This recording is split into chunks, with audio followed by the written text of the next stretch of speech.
Like my screen is visible, I guess. So before this, I have given you a brief background of American literature, especially the history of America, uh, just after the Elizabethan age or the Renaissance period, which spans almost from 1500 till 1660, let's say.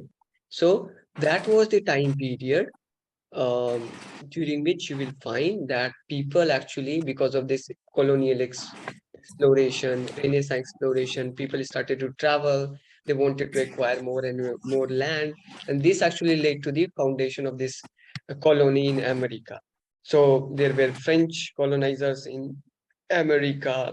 There were the British colonizer, but at the end of the day, you will find that British colonizer dominated all the other colonizers. Another thing is that, like the way I have told you in the beginning of my classes, while I was teaching you Old English literature, that the native of the Britain, they were the Celtic people initially. Then they were dominated by the Romans, then Romans left, then Anglos, Anglo-Saxon Jews, this tribe came, and it came to be known as Anglo-Saxon period. In the same way, it's not that there were always American or Britishers or the English people who were the inhabitants of America. This was not the case. Okay, so who were there? Okay, if not the um, let's say the white colonizers or the English people, if they were not there, so who were there? The native of the American history, if you will look at the American history, the native people of America were the indigenous tribal people who are also known as Indian. Okay, they are not similar Indian like the way we are. Okay, they are black Indian. Okay, black Indian people. They were there. Now, American literature begins with the orally transmitted myth, legends, tales, and lyrics of Indian cultures. So, like I've said, that Indians were there, the black Indians were there, the native people. So, their myth, legend, tales, and lyrics, they were transmitted orally. See, all the birth of literature, if you will look at any age, whether it is Greek age or the Roman age or the in the Eastern context, even in the Indian context, you will find that first of all, the literature is transmitted through oral ways. Okay, so people were there, so we didn't have manuscript or the writing paper by that time. So later on, these oral tales were written into a manuscript. Okay. So American literature begins like the other literature with this orally transmitted myth, legends, tales, lyrics. There was no written literature among the more than 500 different Indian languages and tribal cultures that existed in North America before the first Europeans arrived. Who were the first Europeans? You can say that they were French, they were Britishers, then other colonizers of that time, even the Netherlands, they were also that time very prevailing power. Spain, Portugal.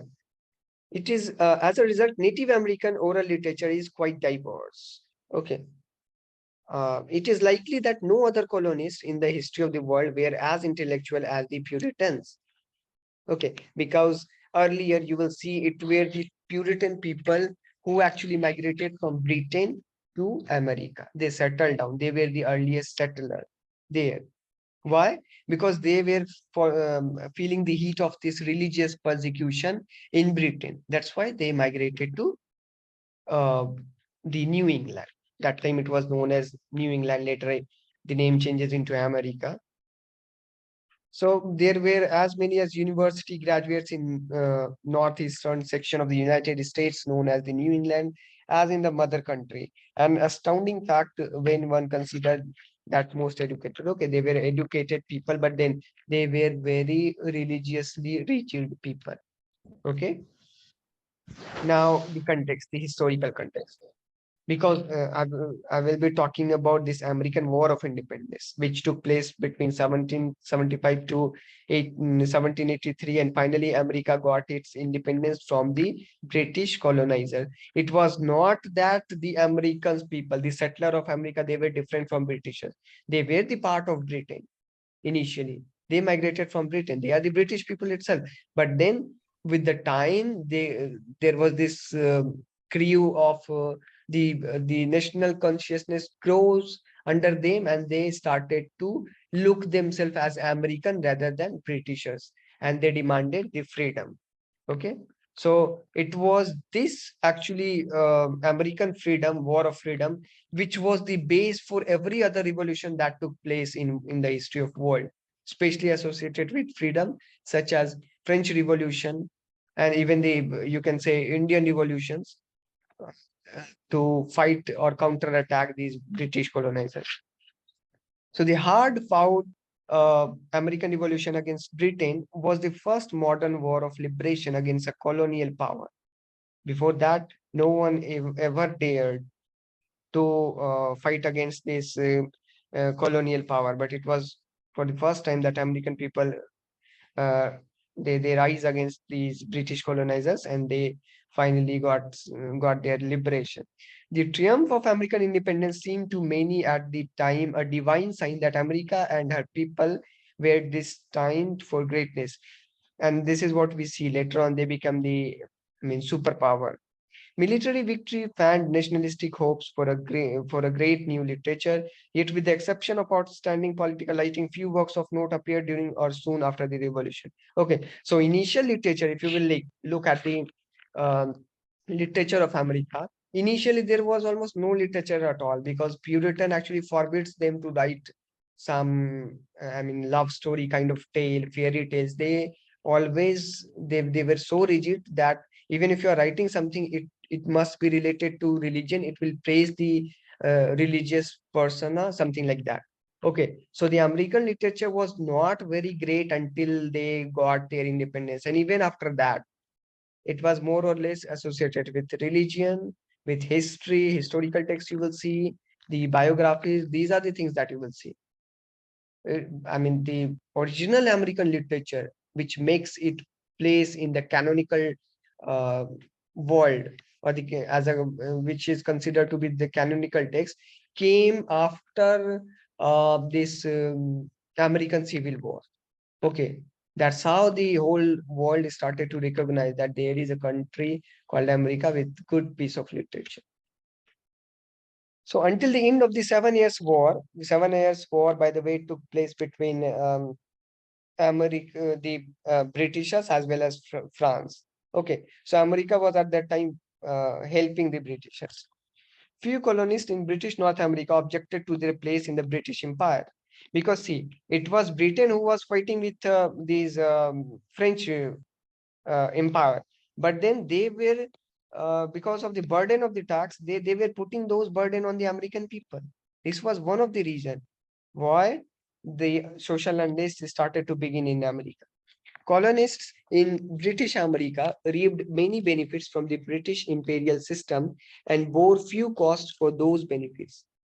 Indeed, until the early 1760s, the British mostly left their American colonies alone.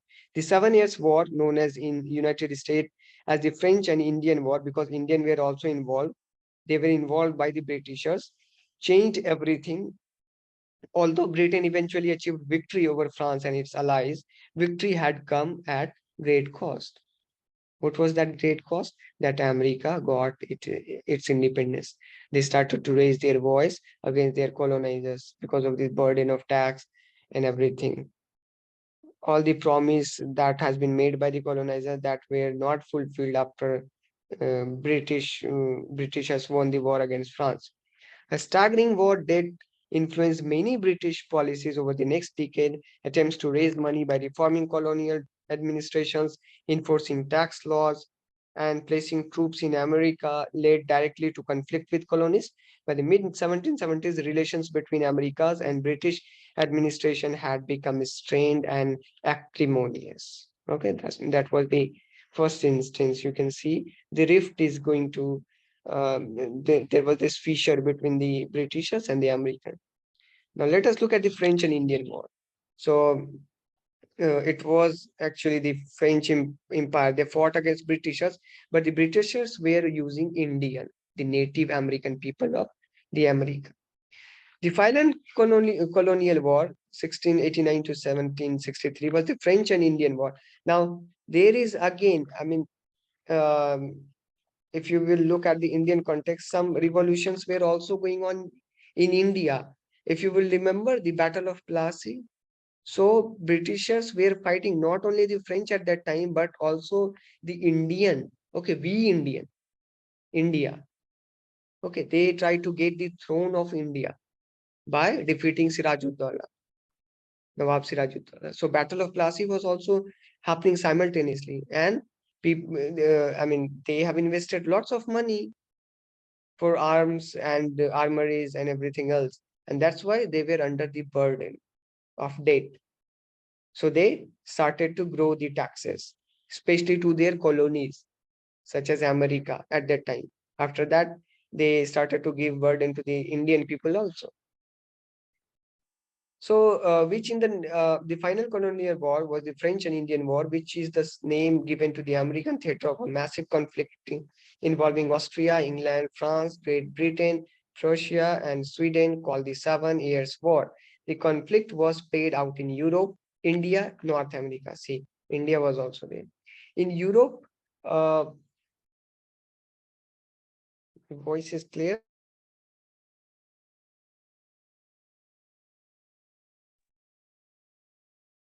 Yeah. So in Europe, Sweden, Austria, and France were allied to crush the rising power of Frederick the Great, King of Prussia.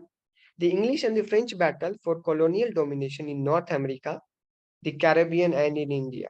Okay, so English and French, they were in battle because French also wanted some part of America as well as India. So English were fighting in India also. At the same time, they were fighting in France, and they finally emerged at victorious, but at some cost. The English did ultimately come to dominate the colonial outpost, but at a cost so staggering that the result date nearly destroyed the English government. It was that date that caused the escalation of tension leading to the Revolutionary War. Parliament was desperate to obtain two objectives. First, to tax the colonies to recover monies expended on the battle over North America, and second, to restore the profitability of the East India Company in an effort to recover monies spent on the battle over India. See, the only purpose of theirs were to collect the monies as much as possible that they have spent in the war. Then what next? The Royal Proclamation of 1763 was issued by King George III on 7th October 1763. It followed the treaties of Paris 1763, which formally ended the 7 Years' War and transferred French territory in North America to Great Britain. Okay. The proclamation forbade all settlement west of a line drawn along the Appalachian Mountains, which was delineated as the Indian Reserve. Okay. So a kind of a part of that frontier theory that after that particular line, no one will try to go inside that line in the Indian Reserve kind of area. And they have finally got the French territory of North America. So the Treaty of Paris, do not get confused because a Treaty of Paris will be there in during the American Civil War also. So do not get confused. This Treaty of Paris is different from that of Civil War. During the war, British forces had scored important overseas victories against France. Not only had the British conquered French Canada, they also won victories in India and captured French island colonies in the Caribbean. In March of 1762, French King Louis XV issued a formal call for peace talk. This is what we know as, this is what we call the Treaty of Paris. The proclamation, in effect, closed off the frontier to colonial expansion. The king and his council presented the proclamation as a measure to calm the fear of the Indians who felt that the colonists would drive them from their lands as they expanded westward. Okay, the frontier theory again. Now, the cause of revolution, as I have told you, the increase in the tax was one of the major cause that you need to remember. Apart from that, There were other reasons, but then that was the major cause, the 7 Year War and the raising of the tax. The Sugar Act of 1764, also known as the American Revenue Act 1764, was a revenue raising act passed by the Parliament of Great Britain on 5th April 1764. See, they started to collect the revenue, raising the taxes. The Currency Act prohibiting the colonies from issuing paper money. They said that you have to deal with our money, the British money. You cannot, start your money value of all. Okay, the colonies were not allowed to use their money, their paper money. These acts, coming during the economic slump that followed the French and Indian War, are resented by the colonists and lead to protest. The Stamp Act of 1765 was an act of the Parliament of Great Britain which imposed a direct tax on the British colonies in America and required that many printed materials in the colonies be produced on stamped paper produced in London carrying an embossed revenue stamp. See, so you have to follow their instruction because you are their colony. It was a kind of using force, power, and coercion to crush the colonies. Now, printed materials included legal documents, magazines, playing cards, newspapers, and many other types of paper used throughout the colonies, and it had to be paid in British currency, not in colonial paper money. Parliament enacts the Quartering Act, required the colonies to provide housing, food, and other provisions to British troop. Okay, so suppose British troop is there in America. So if you are an American people, you have to provide them food and housing and clothing.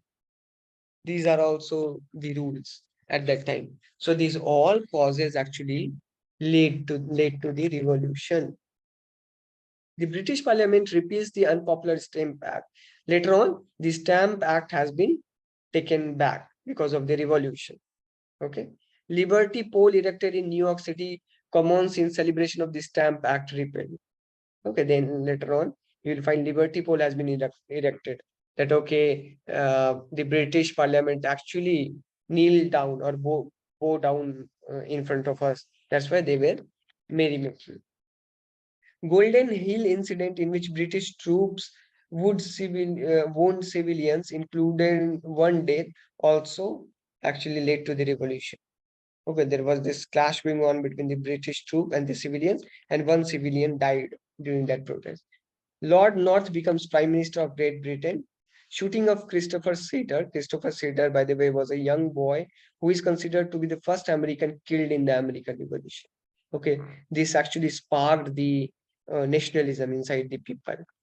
Then Boston Massacre, again, a very important incident. The Boston Massacre was a street fight that occurred on March 5th, 1717 between a patriot mob throwing snowballs, stones, and sticks and a squad of British soldiers. Several colonists were killed, and this led to a campaign by speechwriters to rouse the ear of the citizenry. Then in 1774, see, I'm going chronologically so that you will be able to remember. You do not need to remember all the incidents, but just the important incidents such as the 7 Year War, the increase in the tax, some of the name of the acts, then the Boston Massacre. These are the things that you can remember. Now, Benjamin Franklin, Massachusetts agent in London, is ridiculed before Parliament. Lord Dunmore's War. The government of Virginia during the conflict was John Murray, Lord Dunmore. He asked the Virginia House of Burgesses to declare a state of war with the Indian nations and call out the militia. Now, British again passed intolerable acts. Again, they have passed other acts. Prior acts were already kind of making heated argument, and they are passing further acts such as Boston Port Act, Administration of Justice Act, Massachusetts Government Act, a Second Quartering Act, Quebec Act. These all were increasing the burden, and also this will act as a safety valve theory. So pressure is mounting, mounting, mounting, and it burst all of a sudden. Then these are again some of the historical incident which took place in 1775, then 1776. By the way, this Thomas Paine publishes Common Sense. This was very important idea. I mean, Thomas Paine's all the works that contributed somehow to the American nationalism. British evacuated finally Boston. Okay, they evacuate Boston. And because the people of Boston, they went bizarre. Okay, they were there to throw them out. The Continental Army departs its first winter in encampment and at Cambridge, Massachusetts. Congress opens American ports to trade with all other nations except Britain. So what the Congress party of that time said in America, that we will open the ports to trade with all nations, but not with Britain. So now they are somehow trying to control things, getting out of the hand of colonizers. Then in 1782, the British House of Commons vote against further war, informally recognizing American independence. Finally, Crawford expedition, siege of Bryan Station, Battle of Blue Lakes. These are followed in 1782.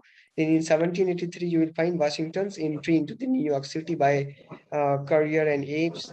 Uh, yeah, so at the end, you will find this Treaty of Paris ends the American Revolution War. Again, like I've said, that Treaty of Paris, do not get confused. That Treaty of Paris, which led to the, closing of this French and American war, is the Britishers' war. That is different from this Treaty of Paris. This Treaty of Paris finally ended the American Revolution War on September 3rd, 1783. Now, in this Treaty of Paris, signed in Paris by representatives of, say, King George III of Great Britain and representatives of the United States of America on September 3, 1783, officially ended the American Revolution War, an overall state of conflict between the two countries. The treaty set the boundaries between the British Empire in Northern America and the United States of America. Okay, that's how the British Empire and United States, they get segregated. America got its freedom. This treaty signed on September 3, 1783 between the American colonies and Great Britain ended the American Revolution and formally recognized the United States as an independent nation. The British evacuate New York, marking the end of British rule, and General George Washington triumphantly returns with the Continental Army. George Washington resigns as Commander-in-Chief of Continental Army because later on he will become the Prime Minister, the President of America. George Washington is inaugurated as the nation's first president at Federal Hall in New York City on April 30, 1783. So finally, America got its freedom from the Britishers. Now, this story of American literature begins long before the US began its existence. Okay, let us come to the literature portion. What was there in literature? So apart from the oral literature of Native Americans, the earliest writers were explorers like Captain John Smith. They were from Britain. They were the explorer. They came here. They started to write their documentary, diary writing, kind of religious writing. So initially, like I've said, before this American Revolution, you will find such works. There you won't find plays, dramas, novels, prose work. You will hardly find any a good piece of work by that time. So Captain John Smith, who wrote about his experiences in books like General History of Virginia, New England, see, the historical book, and the Summer Isle. The first permanent settler, the Puritans were very interested in education and culture, which they felt were at the root of their project to start a new theocratic society, theocratic religious rigid society. The Harvard University was founded in 1636, and the first printing press was started in 1638 in America. Therefore, the New World saw the emergence of the literature, which was mainly made up of sermons, histories, autobiographies, and poems, all of them written with a religious purpose in mind. Now, some of the authors associated with that period were William Bradford, Cotton Mather, Jonathan Edwards, Michael Wigglesworth. Then you will find Anne Bradstreet, Edward Taylor, Mary Rowlandson, William Bride. But then I will tell you these authors are not important from UGC-NET point of view. You can just remember them. If someone will ask you that who were the initial writer of America, okay, then you can mention their names. But more or less, they were not American, but they were Britishers, because I have told you that they were the settlers, the initial settlers coming from the Britain. So America has its own literature after they got the freedom. That could be recognized as the American piece of literature.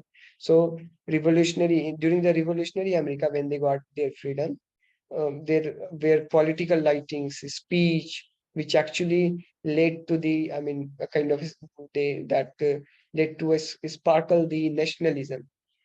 The national consciousness started to grow under them. So at the times of political turmoil that came during the American Revolution, most writings were political in nature.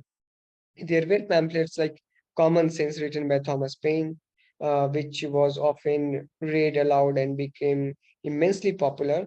Thomas Jefferson was the main writer of the Declaration of Independence, a political document with undeniable literary qualities. This was also the time of Enlightenment, and American writers took a very active role in the development of this movement. Contrary to the Puritan tradition, they saw reason as the weapon to understand the world, because this was also the phase when enlightenment was going on throughout the western countries, European nations. Benjamin Franklin wrote this his very popular book, Poor Richard's Almanac, full of proverbs and moral advice, and his autobiography, a book for self-improvement. J. Hector Saint John de Crèvecoeur was a French aristocrat who migrated to America and wrote letters from an American farmer, which helped start the myth of the melting pot. The poetry written during these years imitated European neoclassical model of epic, because that was the phase during which the neoclassical authors were writing in Britain. So the people of America, they were also imitating them. As I have told you, after the independence, they started to write a real original one. So Philip Freneau, the contrast written by Royal Tyler, these were the works of that time. Okay. So that is it. I mean, this is all about the American War of Independence, uh, how the America got its independence from their colonizers, the Britishers.